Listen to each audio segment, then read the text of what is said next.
चलिए आज महाभारत के उस पासे के खेल को डिकोड करते हैं जिसने सब कुछ तबाह कर दिया। आखिर क्या वजह थी कि धर्मराज कहलाने वाले राजा ने अपना पूरा परिवार ही दांव पर लगा दिया? ये पूरी कहानी दुर्योधन के बदले की आग और युधिष्ठिर के कर्तव्य के बीच का सबसे बड़ा टकराव है। इसकी जड़ें राजसूय यज्ञ में हैं।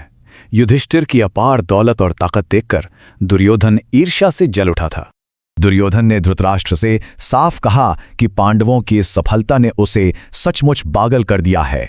बस फिर क्या था, राजा के पुत्र मोह का फायदा उठाकर शकुनी ने यह खतरनाक जाल बिछा दिया। अब यहां युधिष्ठिर बुरी तरह फंस गए। वो धर्म चुने या अपने बड़ों की आज्ञा माने? विनाश तय था, फिर भी उन्होंने बड़ों की आज्ञा और राजधर्म के सामने पूरी तरह घुटने टेक दिए। इसी नैतिक मजबूरी में एक भयानक सिलसिला शुरू हुआ। एक एक करके वो अपना सब कुछ हारते चले गए। राज्य और खुद की आजादी हारने के बाद शकुनी ने उन्हें द्रौपदी को दांव पर लगाने के लिए उकसाया। सोचिए, कर्तव्य निभाने की इसी अंधी जिद ने धर्मराज को ही कितने बड़े अन्याय के जाल में फंसा दिया। नफरत में अंधी दुर्योधन ने दुशासन को द्रौपदी को बालों से घसीटकर भरी सभा में लाने का आदेश दिया। तब द्रौपदी ने उस खामोश सभा से एकदम निडर होकर एक बेहद तीखा, कानूनी और नैतिक सवाल पूछा।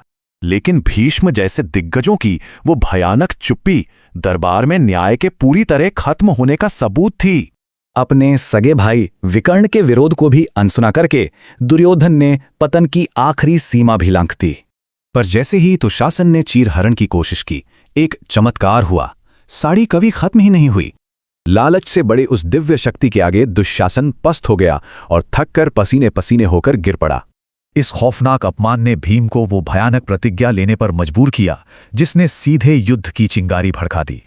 डर के मारे धृतराष्ट्र ने हारा हुआ राज्य तो लौटा दिया, लेकिन जो मानसिक घाव लगे वो अब लाइलाज थे। ये हमें सोचने पर मजबूर करता है, क्या अंधे कर्तव्य के नाम पर भयंकर अन्याय का हिस्सा बनना जायज है?